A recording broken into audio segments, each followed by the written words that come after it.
ಏನದು Epstein files? ಯಾಕಿದು ಭಾರತದಲ್ಲಿ ಇಷ್ಟೊಂದು ಚರ್ಚೆ ಆಗ್ತಾ ಇದೆ? ಡಿಸೆಂಬರ್ 19 ನಂತರ ದೇಶದ ರಾಜಕಾರಣದಲ್ಲಿ ಭೂಕಂಪ ಆಗುತ್ತೆ. ಅತಿ ಬುದ್ಧಿವಂತ ಅಡ್ವೊಕೇಟ್ ಸುಬ್ರಹ್ಮಣ್ಯ ಸ್ವಾಮಿ ಒಂದು ಟ್ವೀಟ್ ಮಾಡಿದ್ರು, ಎಪ್ಸ್ಟೀನ್ ಫೈಲ್ ಬಹಿರಂಗ ಆದರೆ ಕೇಂದ್ರದ ಅನೇಕ ಸಚಿವರು ಅದರಲ್ಲಿ ಸಿಕ್ಕಾಕೊಳ್ತಾರೆ. ಈ ಫೈಲ್ಗಳು ಬಹಿರಂಗ ಆದರೆ America Modi ಆಡಳಿತವನ್ನೇ black mail ಮಾಡಿಬಿಡುತ್ತೆ. Epstein ಫೈಲ್ಸ್ನಲ್ಲಿ Narendra ಮೋದಿಯವರ ಹೆಸರು ಬಂದಿದೆ ಅನ್ನುವಂಥ ಒಂದು ಅನುಮಾನ ಇಲ್ಲಿನವರಿಗೆ ಯಾಕೆ ಶುರುವಾಯಿತು? ನರೇಂದ್ರ ಮೋದಿಯವರ ಹೆಸರು ಎಪ್ಸ್ಟೀನ್ ಫೈಲ್ಸ್ನಲ್ಲಿ ಇದೆ ಅನ್ನುವಂಥ ಅನುಮಾನನೋ ಅಥವಾ ಆಕಾಂಕ್ಷೆನೋ? ಸ್ನೇಹಿತರೆ ನಮಸ್ಕಾರ, ಹೊಸದಿಗಂತ ಡಿಜಿಟಲ್ ಚಾನೆಲ್ಗೆ ಸ್ವಾಗತ. ಡಿಸೆಂಬರ್ 19 ನಂತರ ದೇಶದ ರಾಜಕಾರಣದಲ್ಲಿ ಭೂಕಂಪ ಆಗುತ್ತೆ. ಈ ರೀತಿ ಹೇಳಿದವರು ಉದ್ಧವ್ ಠಾಕ್ರೆ ಬಣದ ಶಿವಸೇನೆಯ ಸಂಜಯ್ ರಾವತ್. ಡಿಸೆಂಬರ್ 19 ನಂತರ ನರೇಂದ್ರ ಮೋದಿ ಅಧಿಕಾರದಲ್ಲಿ ಇರೋದಕ್ಕೆ ಸಾಧ್ಯನೇ ಇಲ್ಲ ಅಂಥ ಒಂದು ಸನ್ನಿವೇಶ ಸೃಷ್ಟಿಯಾಗ್ಬಿಡುತ್ತೆ. ಹೀಗೆ ಹೇಳಿದವರು ಕಾಂಗ್ರೆಸ್ಸಿನ ಹಿರಿಯ ನಾಯಕ ಪೃಥ್ವಿರಾಜ್ ಚೌಹಾಣ್. ಇನ್ನು ನಿಮ್ಮೆಲ್ಲರ ಅಚ್ಚುಮೆಚ್ಚಿನ ಅತಿ ಬುದ್ಧಿವಂತ ಅಡ್ವೊಕೇಟ್ ಸುಬ್ರಹ್ಮಣ್ಯ ಸ್ವಾಮಿ ಒಂದು ಟ್ವೀಟ್ ಮಾಡಿದರು. ಏನಂತಂದರೆ, ಎಪ್ಸ್ಟೀನ್ ಫೈಲ್ ಬಹಿರಂಗ ಆದರೆ ಕೇಂದ್ರದ ಅನೇಕ ಸಚಿವರು ಅದರಲ್ಲಿ ಸಿಕ್ಕಾಕೊಳ್ತಾರೆ, ಅವರ ಹೆಸರು ಬಹಿರಂಗ ಆಗುತ್ತೆ, ನರೇಂದ್ರ ಮೋದಿ ಅವರೆಲ್ಲರ ವಿರುದ್ಧ ತನಿಖೆ ನಡೆಸಬೇಕಾಗತ್ತೆ. ಇವರೆಲ್ಲ ಎಪ್ಸ್ಟೀನ್ ಫೈಲ್ ಅನ್ನುವಂತಹ ಒಂದು ಅಮೆರಿಕಾದಲ್ಲಿ ನಡೆಯುವಂತಹ ಒಂದು ಚರ್ಚೆಯ ಬಗ್ಗೆ ಮಾತಾಡ್ತಾ ಇದ್ರು. ಸುಬ್ರಹ್ಮಣ್ಯ ಸ್ವಾಮಿ ಇನ್ನೂ ಒಂದು ಹೆಜ್ಜೆ ಮುಂದೆ ಹೋಗಿ ಇನ್ನೊಂದು ಭಯಾನಕ ಟ್ವೀಟನ್ನು ಮಾಡಿದರು. ಏನು? ಈ ಫೈಲ್ಗಳು ಬಹಿರಂಗ ಆದರೆ America Modi ಆಡಳಿತವನ್ನೇ black mail ಮಾಡಿಬಿಡುತ್ತೆ. Modi ಸರ್ಕಾರದ ಹರ್ದೀಪ್ ಪುರಿ ಯಾರಿದ್ದಾರೆ ಕೇಂದ್ರ ಸಚಿವರು, ಅವರ ಸೆಕ್ಸ್ ಸ್ಕ್ಯಾಂಡಲ್ ಆಚೆ ಬರುತ್ತೆ. ಅಷ್ಟೇ ಅಲ್ಲ, ಇನ್ನೂ ಮುಂದುವರೆದು ಸುಬ್ರಹ್ಮಣ್ಯ ಸ್ವಾಮಿ ಆ ಟ್ವೀಟಲ್ಲಿ ಏನು ಹೇಳಿದರು ಗೊತ್ತಾ?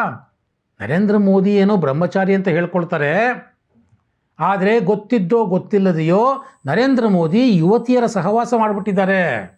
ಈ ಫೋಟೋಗಳೆಲ್ಲ ಅಮೆರಿಕಾದ ಹತ್ರ ಇದೆ. ಅಮೆರಿಕ ಬ್ಲ್ಯಾಕ್ ಮೇಲ್ ಮಾಡೋದಕ್ಕೆ ಶುರು ಮಾಡುತ್ತೆ. ಆಗ ಇಡೀ ಭಾರತದ ಹಿತಾಸಕ್ತಿಗೆ ಧಕ್ಕೆ ಉಂಟಾಗುತ್ತೆ. ಈ ರೀತಿ ಅತಿ ಕೀಳು ಮಟ್ಟದ ಒಂದು ಟ್ವೀಟನ್ನು ಕೂಡ ಸುಬ್ರಹ್ಮಣ್ಯ ಸ್ವಾಮಿ ಮಾಡಿದರು. ಆದರೆ ತಕ್ಷಣ ಅವರು ಆ ಟ್ವೀಟನ್ನು ಡಿಲೀಟ್ ಮಾಡಿಬಿಟ್ರು. ಯಾಕೋ ಗೊತ್ತಿಲ್ಲ. ಆ ಡಿಲೀಟ್ ಮಾಡಿದ್ದಕ್ಕೂ ಅನೇಕ ನೆರೇಟಿವ್ಗಳು ಬಿಲ್ಡ್ ಆದವು. ಇರಲಿ, ಅದೆಲ್ಲವನ್ನು ಡೀಟೇಲ್ ಮಾತಾಡ್ತೀನಿ. ಅದಕ್ಕೆ ಮುಂಚೆ ಏನದು ಎಪ್ಸ್ಟೀನ್ ಫೈಲ್ಸು? ಯಾಕಿದು ಭಾರತದಲ್ಲಿ ಇಷ್ಟೊಂದು ಚರ್ಚೆ ಆಗ್ತಾ ಇದೆ? ಎಪ್ಸ್ಟೀನ್ ಫೈಲ್ಸ್ನಲ್ಲಿ ನರೇಂದ್ರ ಮೋದಿಯವರ ಹೆಸರು ಬಂದಿದೆ ಅನ್ನುವಂಥ ಒಂದು ಅನುಮಾನ ಇಲ್ಲಿನವರಿಗೆ ಯಾಕೆ ಶುರುವಾಯಿತು? ಅಥವಾ ನರೇಂದ್ರ ಮೋದಿಯವರ ಹೆಸರು ಆ ಎಪ್ಸ್ಟೀನ್ ಫೈಲ್ಸ್ನಲ್ಲಿ ಇರಲಪ್ಪ ಅನ್ನೋದು ಇವರ ಬಯಕೆ ಆಗಿದೆಯಾ? ಇದೆಲ್ಲವನ್ನು ನಿಧಾನವಾಗಿ ಮಾತಾಡ್ತೀನಿ. ಇದಕ್ಕೆ ಮುಂಚೆ ಎಪ್ಸ್ಟೀನ್ ಫೈಲ್ಸ್ ಅಂದರೆ ಏನು, ಯಾರು ಈ ಜೆಫ್ರಿ ಎಪ್ಸ್ಟೀನ್ ಅನ್ನೋದನ್ನು ನೋಡೋಣ. ಜೆಫ್ರಿ ಎಪ್ಸ್ಟೀನ್ ಈತ ಅಮೆರಿಕಾ ನಿವಾಸಿ. ನೇರವಾಗಿ ಹೇಳಬೇಕು ಅಂತಂದರೆ ಈತ ಒಂದು ಸೆಕ್ಸ್ ಸ್ಕ್ಯಾಂಡಲ್ನಲ್ಲಿ, ಸೆಕ್ಸ್ ರ್ಯಾಕೆಟ್ನಲ್ಲಿ ಸಿಕ್ಕಾಕೊಂಡಂಥ ಒಬ್ಬ ಕ್ರಿಮಿನಲ್. ಅಪ್ರಾಪ್ತ ಯುವತಿಯರನ್ನು ಕರ್ಕೊಂಡು ಹೋಗಿ ಸೆಲೆಬ್ರಿಟಿಗಳ ಜೊತೆ ಸೆಕ್ಸ್ಗೆ ತೊಡಗಿಸ್ತಂತಹ ಒಬ್ಬ ಕಿರಾತಕ. ಈತನ ಮೇಲೆ ಅನೇಕ ಕೇಸ್ಗಳು ಅಮೆರಿಕಾದಲ್ಲಿ ಇವೆ. ಈತ ಒಬ್ಬ ಫೈನಾನ್ಷಿಯರ್ ಕೂಡ, ಒಂದು ರೀತಿ ಪೊಲಿಟಿಕಲ್ ಬ್ರೋಕರ್ ಅಂತೀವಲ್ಲ ಆ ಥರ. ನಮ್ಮ ಭಾರತದಲ್ಲೂ ನೀವು ಅನೇಕ ಜನಗಳನ್ನು, ಪೊಲಿಟಿಕಲ್ ಬ್ರೋಕರ್ಗಳನ್ನು ನೋಡ್ಬೋದು, ಕರ್ನಾಟಕದಲ್ಲೂ ನೋಡ್ಬೋದು. ಇಂಥವರು ಮುಖ್ಯಮಂತ್ರಿಗಳು, ಉಪಮುಖ್ಯಮಂತ್ರಿಗಳು ಸುತ್ತನೇ ಓಡಾಡ್ತಿರ್ತಾರೆ. ಅವರಿಂದ ಏನಾದರೂ ಕೆಲಸ ಆಗಬೇಕಾ, ನನ್ನನ್ನು ನೀವು ಸಂಪರ್ಕ ಮಾಡಿ ಅಂತ ಹೇಳ್ತಾ ಇರ್ತಾರೆ. ಸೊ ಆ ರೀತಿಯ ಪೊಲಿಟಿಕಲ್ ಬ್ರೋಕರ್ ಇವನು. ಇವನಿಗೆ ದೊಡ್ಡ ದೊಡ್ಡ ಸೆಲೆಬ್ರಿಟಿಗಳ ಪರಿಚಯ ಮಾಡ್ಕೊಳ್ಳೋದು, ನಾನು ಅಮೆರಿಕ ಅಧ್ಯಕ್ಷರನ್ನು ಭೇಟಿ ಮಾಡಿಸ್ತೀನಿ, ನಿಮ್ಮ ಬಿಸ್ನೆಸ್ ಇಂಪ್ರೂವ್ ಮಾಡಿಸ್ತೀನಿ ಅಂತ ಹೇಳುವಂಥದ್ದು, ಆ ರೀತಿಯ ನೆಟ್ವರ್ಕ್ ಬೆಳೆಸ್ಕೊಳ್ಳೋದು, ಜೊತೆಗೆ ಅವರಿಗೆ ಹೆಣ್ಣು ಮಕ್ಕಳನ್ನು ಸಪ್ಲೈ ಮಾಡೋದು, ಆಮೇಲೆ ಬ್ಲ್ಯಾಕ್ ಮೇಲ್ ಮಾಡೋದು, ಆ ಮೂಲಕ ದುಡ್ಡು ಮಾಡೋದು, ಇದೇ ಇವನ ದಂಧೆ. ಇವನ ವಿರುದ್ಧ 2010ರಲ್ಲಿ ಕೇಸ್ ಆಯಿತು ಅಮೆರಿಕಾದಲ್ಲಿ. 2019ರಲ್ಲಿ ಇವನು ಅರೆಸ್ಟ್ ಆಗ್ತಾನೆ. ಆದರೆ ದುರಾದೃಷ್ಟ ಅಂತಂದರೆ 2019ರಲ್ಲಿ ಜೈಲಲ್ಲೇ ಈತ ಪ್ರಾಣ ಬಿಡ್ತಾನೆ. ಸೊ ಅವತ್ತಿನಿಂದ ಇವತ್ತಿನವರೆಗೆ ಅಮೆರಿಕಾದಲ್ಲಿ ಈ ಬಗ್ಗೆ ದೊಡ್ಡ ಚರ್ಚೆ ಆಗ್ತಾ ಇದೆ. ವಿಚಾರಣೆಯ ಹಂತದಲ್ಲಿದ್ದಾಗಲೇ ಆತ ಸಾವನ್ನಪ್ಪಿದ್ದು ಕೆಲವು ಅನುಮಾನಗಳಿಗೆ ಅಲ್ಲಿ ಕಾರಣ ಆಗಿದೆ. ಜೊತೆಗೆ ವಿಚಾರಣೆಯ ಸಂದರ್ಭದಲ್ಲಿ ಏನೇನು ಅಂಶಗಳು ದಾಖಲಾದವು ಅವೆಲ್ಲವನ್ನು ಬಹಿರಂಗ ಮಾಡಬೇಕು ಅಂತ ಒಂದು ದೊಡ್ಡದಾದಂಥ ಒಂದು ಕೂಗು ಅಲ್ಲಿ ಎದ್ದಿತ್ತು. ಆ ಕೂಗಿಗೆ ಇಡೀ ವೈಟ್ ಹೌಸ್ ಬೆಂಬಲ ಕೊಡ್ತು. ಎರಡೂ ಪಕ್ಷಗಳು, ರಿಪಬ್ಲಿಕನ್ಸ್ ಮತ್ತು ಡೆಮಾಕ್ರೆಟ್ಸ್, ಎರಡೂ ಪಕ್ಷಗಳ ಸದಸ್ಯರು ಒಕ್ಕೊರಲಿನಿಂದ ಈ ಫೈಲ್ಸ್ ಏನಿದೆ, ಎಪ್ಸ್ಟೀನ್ ಫೈಲ್ಸ್ನ ದಾಖಲೆಗಳು, ಇವುಗಳನ್ನು ಬಿಡುಗಡೆ ಮಾಡಬೇಕು ಅಂತ ನಿರ್ಧಾರ ಮಾಡಿ ಡಿಸೆಂಬರ್ 19ನೇ ತಾರೀಕು ರಿಲೀಸ್ ಮಾಡಿದ್ರು. ಇದಕ್ಕೂ ಮುಂಚೆ ನವೆಂಬರ್ 22ನೇ ತಾರೀಕೇ ಡ್ರಾಪ್ ಸೈಟ್ ನ್ಯೂಸ್ ಅಂತ ಒಂದು ವೆಬ್ಸೈಟು ಒಂದಷ್ಟು ದಾಖಲೆಗಳನ್ನು ರಿಲೀಸ್ ಮಾಡಿಬಿಟ್ಟಿತ್ತು. ಅದರ ಆಧಾರದ ಮೇಲೆಯೇ ಭಾರತದಲ್ಲೂ ಸಹ ಕೆಲವರು ನರೇಂದ್ರ ಮೋದಿಯವರ ಹೆಸರು ಇದರಲ್ಲಿ ಬಂದ್ಬಿಡ್ಬೋದು ಅನ್ನುವಂಥ ಒಂದು ಆಸೆಯನ್ನು ಇಟ್ಕೊಂಡಿದ್ರು. ಆಯಿತಾ? ಸೊ ಆ ಎಪ್ಸ್ಟೀನ್ ಫೈಲ್ಸ್ನಲ್ಲಿ ನಿನ್ನೆ ಬಿಡುಗಡೆಯಾದಂತಹ ಎಪ್ಸ್ಟೀನ್ ಫೈಲ್ಸ್ನಲ್ಲಿ ನರೇಂದ್ರ ಮೋದಿಯವರ ಹೆಸರು ಇಲ್ಲ. ಹಾಗಾದರೆ ಎಪ್ಸ್ಟೀನ್ ಫೈಲ್ಸ್ನಲ್ಲಿ ಏನಿದೆ?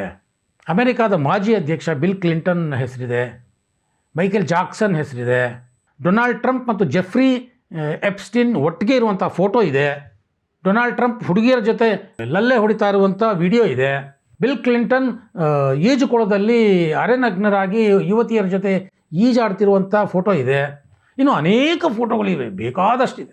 ಇದೆಲ್ಲವೂ ಈಗ ಬಹಿರಂಗ ಆಗಿದೆ. ಈ ವಿಚಾರದಲ್ಲಿ ಒಂದಷ್ಟು ತನಿಖೆ ಅಮೆರಿಕಾದ ನ್ಯಾಯಾಂಗ ಇಲಾಖೆಯಲ್ಲಿ ನಡೀತಾ ಇದೆ.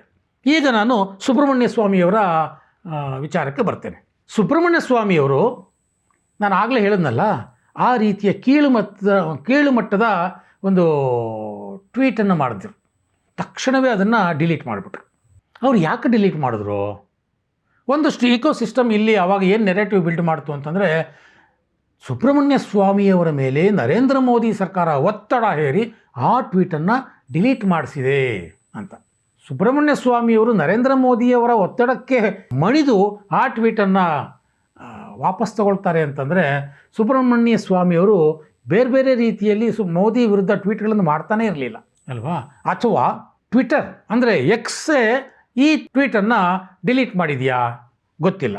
ಅಥವಾ ನರೇಂದ್ರ ಮೋದಿ ಸರ್ಕಾರ ಒಂದು ಕಂಪ್ಲೇಂಟ್ ಕೊಟ್ಟು ಈ ಟ್ವೀಟನ್ನು ಡಿಲೀಟ್ ಮಾಡಿಸ್ತಾ ಗೊತ್ತಿಲ್ಲ. ಆದರೆ ಸುಬ್ರಹ್ಮಣ್ಯ ಸ್ವಾಮಿ ಮಾತ್ರ ಈ ಬಗ್ಗೆ ತುಟಿಕ್ ಪಿಟಿಕ್ ಅಂತ ಇಲ್ಲ. ಈ ರೀತಿ ಒತ್ತಡ ಏನಾದರೂ ಇದ್ದಿದ್ರೆ ಅವರು ಹೇಳಬೇಕಾಗಿತ್ತು. ಅಥವಾ ನರೇಂದ್ರ ಮೋದಿ ಸರ್ಕಾರ ಟ್ವಿಟರ್ ಮೇಲೆ ಒತ್ತಡ ಹಾಕಿ ಇದನ್ನು ಡಿಲೀಟ್ ಮಾಡಿಸಿದರೆ ಅದನ್ನಾದರೂ ಅವ್ರು ಹೇಳಬೇಕಾಗಿತ್ತು.